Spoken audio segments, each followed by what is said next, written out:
Meatloaf o embutido? Lasa kasi siyang meatloaf, pero mukha siyang embutido.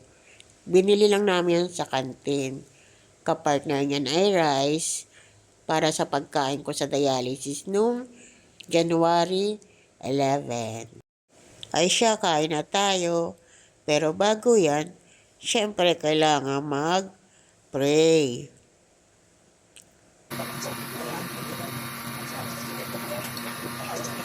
At laging tatandaan ng unang subo ay laging para kay Lord. At ang rest ng pagkain ay enjoyin. Tuloy na natin ating pagkain.